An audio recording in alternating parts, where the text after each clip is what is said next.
This isn't a Town of Salem video, and I'm critiquing a YouTuber much more popular than me. I can only see good things coming out of this.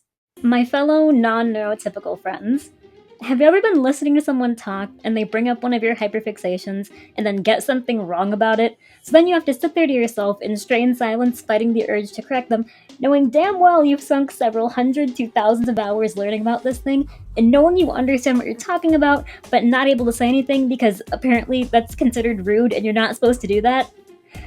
The voice is one. I'm so sorry, I couldn't let it go. I tried. Why ProChara's video is wrong and fundamentally misunderstands the weapon I've been maining for the last 8 years of my life. We're talking about Splatoon. Town of Salem people, sit down. You're stuck here with me. I'll give you all the background info you need to know. I'm a competitive Splatoon player when I'm not in my social deduction circles, and my main is the ink brush. It's a short-range weapon known for its high speed, handling, and mobility that functions like a distraction to the other team. I was recently watching a video Chara made in which he invited high-level players who were experts in each of their weapons to come up with a perfect sub and special weapon pairing for their respective mains, and presented them all together. I was looking forward to seeing which ink brush player he invited and what they chose. When I got to that section, I was confused at best. I have two big issues with the information in this video and how it was presented. Number one, the person who made this kit is not an ink brush main. I can't be the only one who found this weird, right? For almost every other weapon, a top player who mains it was the one who came up with the kit idea. A carbon player made the carbon kit, a leader player made the leader kit, but then we get to the entire weapon class of brush, and one person made the kits for all of them. There are just as many brush class weapons as there are splatanas, but each splatana got their own expert, while brush just had one guy doing the best he could. I feel like it gives the impression to viewers that each of the brushes are more or less the same, since it didn't require a specialist for each unique one to give their opinion, which couldn't be further from the truth. Because of the mash requirement, Chara doesn't play ink brush. That just makes it all the more important that somebody who does play it be consulted for this video, because if you don't have the background knowledge obtained from playing the weapon, you won't be able to explain the smaller details of how it plays and how that fits into a kit. Red Shell, the person who made this kit, is an Octobrush player. It's not like he's never touched ink brush before, he's more knowledgeable about it than the vast majority of people. But he's an Octobrush main. And I'm not throwing any shade at him, he's an insanely talented player, way better than me, and it's clear that he put a lot of consideration of Inkbrush's traits into his submission. But anyone who mains Inkbrush can look at this proposal and tell you it wasn't made by somebody who actually mains the weapon, because it just isn't correct.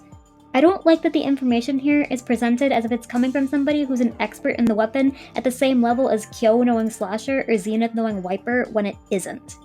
Number 2, the kit proposed fundamentally misunderstands Inkbrush's playstyle and weaknesses, and kinda misses the point of why you'd pick a brush to begin with. My initial reaction to this kit was confusion at why anyone would want this, but I also recognize I am a mid-level Div 3 player, and the people proposing and publishing this are higher level than me. So to make sure my skill level wasn't negatively influencing my perspective and I wasn't missing something a higher level player would notice, I consulted my Inkbrush Nation, and they all agreed with me that this kit was not the best idea. So if you don't want to take it from a random mid-level, that's totally valid. Take it from my fellow Inkbrush players Nex, reigning OCE National Champion, Trizzy, Div X player and second placing at the last European Championship, Spore, +2 top UK player, and all the other Inkbrush mains who left their feedback. Essentially, giving Brush this kit would leave it caught between two playstyles while being completely outclassed at both. Red Shell said his intention with giving it Bubbler was to enable it to help its team get in with it better than other specials like Kraken would be able to, or be able to use it more selfishly to stay alive longer behind enemy lines, and Splat Bomb because it would allow it to defend itself while in its shield while also being able to provide longer range pressure while fighting inside the bubble. I strongly disagree with this. Sitting in one spot like a bubble shield is the exact opposite of what Inkbrush wants to do. It completely disregards the speed and mobility that are the defining characteristics of this weapon. You don't need a Splat Bomb to help yourself in the shield or reach others outside of it because you shouldn't be staying in the bubble to begin with. You're a brush. You draw attention and run around and take weird angles. The argument that it will be able to use those weird angles and speed to place bubbles further up for your team sounds good in theory, but in practice, Inkbrush is notoriously bad at getting itself in, so you and your team would already have to have some level of control of an area already for a brush to be able to place a bubble there. Could it hold that area for its duration? Sure, but you won't be gaining any new ground with it, which is what this combo is trying to do. And at that point, just pick a better bubble weapon. If you want a weapon to be able to quickly get bubble while having an option to defend itself while inside, play Junior. If you want a more aggressive weapon able to push in a bit more to pop it special, play Decap. Giving Inkbrush this kit makes it a worse version of both, regardless of which playstyle you choose to lean into, and forces it to play in a way that's really unnatural to the weapon, and is not what Inkbrush mains are looking for. So what do we actually want? I just talked a lot about why this kit doesn't work, but what's a better alternative? Well, the idea behind giving Inkbrush Bubbler and giving it a survivability tool behind enemy lines is a really good idea. That's part of what made Endbrush work in Splatoon 2. We just need to give it something that keeps it mobile and aids in its aggression. And I'm talking about Kraken, which literally every Inkbrush player I spoke to for this video said they wanted to see. And that makes sense. We've seen this playstyle work before, and it would only be stronger now that it would have an invincibility special rather than an HP-based one.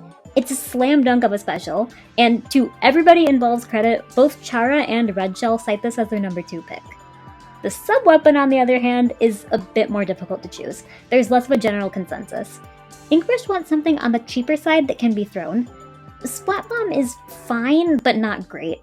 But its strengths mostly come from the fact that the sub itself is good, not that it's synergistic with Inkbrush. I'm in the minority of people that kinda likes having it as a longer range tool, but that opinion comes from playing vanilla Inkbrush and having an instant ink tank refill with Killer Whale, and in this hypothetical kit with Kraken, I think it would struggle with its ink efficiency more. Trizzy said to give it Angle Shooter. I am ignoring Trizzy. Spore suggested giving it Suction Bomb and argued that despite it being just as expensive as Splat Bomb, could actually lead to more uptime due to the longer fuse time allowing you to throw one to camp a jump and then move on instead of having to wait by the jump marker longer like you would with other subs. I can kinda see it. I've also seen threads wanting to give it Toxic Mist to pair with its speed and allow it to rush down enemies caught inside, and its cheaper ink cost would make that even more appealing. There are a few different directions you could go here. All that being said, none of this matters anyway, because we're never getting third kits. I just wanted to talk about my favorite weapon. And now, when I need to talk about Splatoon again, so as to not bother all of the Town of Salem people, I'm gonna do it on a second channel, which is just named the same thing as my tag in the Splatoon community, which is about to make it really easy for people to find all my socials and tournament streams and all that.